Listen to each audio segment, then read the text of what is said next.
పొచ్చడి నువ్వు నూరుతున్నప్పుడు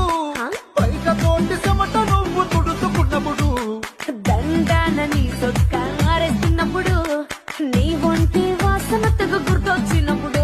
రెండు చేతులకి జుట్టు ములిసినప్పుడు జండు కట్టుకొని పడుకున్నప్పుడు అలసిపోయి నువ్వు ఆవలించినప్పుడు వచ్చుండై ఫీలింగ్స్ వచ్చి వచ్చి చంపేస్తుండై